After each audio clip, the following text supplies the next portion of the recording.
Okay, so here's how you can add zeros for kids who did not do an assignment. Um, I'm pretty sure I'm all caught up, but here's the easiest thing to do, and I don't know why it's not set up that way.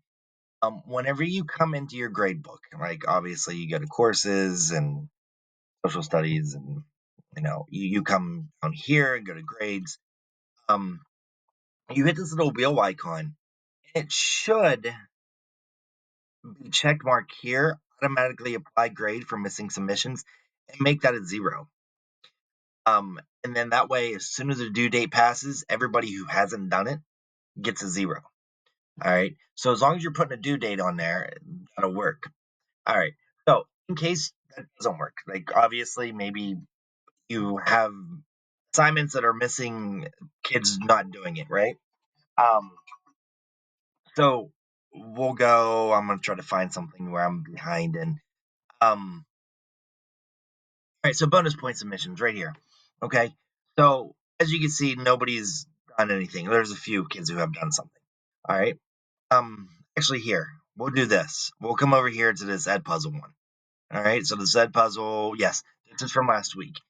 So you come here and you hit these three dots and you come down here to set default grade. Okay. Now there's two ways to do this. If I hit MI, that's going to turn everybody who hasn't turned it in to missing. Okay. Ed puzzles and things that are external sources do not show up as missing to students. Even if they are zeros in the grade book, they don't show up as missing. So if you put an MI as a default grade, watch what happens whenever I hit set default grade. Watch what happens to the grade book, and they all turn to missing, and they all get zeros. And it's going to think, and then it's going to tell me how many kids haven't done it, and there's probably going to be a billion of them. So that's how you're able to do that. So 117 students didn't do this, but if you look, they all got zeros, and they're all missing now.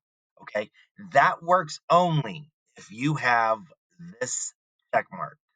Okay, if you do not have this check mark, what you want to do is you want to come in here and you want to one of the same three dots, hit um, set default grade, and you want to type in a zero. Okay. Do not click this. Overwrite already entered grades. Do not do that because that means you're going to give everybody that grade. Now, if you're giving everybody a perfect score, you can do it. You can overwrite it. I've done that multiple times where I've messed up a question or something like that, and I'm like, you know what? Everybody gets a perfect score on this quiz or worksheet or whatever, and I would just come in and I would type in 10, and I would just overwrite already entered grade.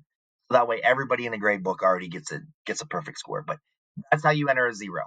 So when you hit set default grade, it'll think. Obviously, I don't have any because I'm up to date on this. So zero student score is updated, but that's how you hit a zero. I know that's a long explanation, but I think that's going to be your easiest way to do that. Make sure that you have this checked. This is going to save you all kinds of headaches down the road. And then you don't even have to put zero in the grade book. You can put MI and it'll automatically send the students a missing designation of that assignment, and it'll automatically put a zero in the grade book as well. So I hope this helps.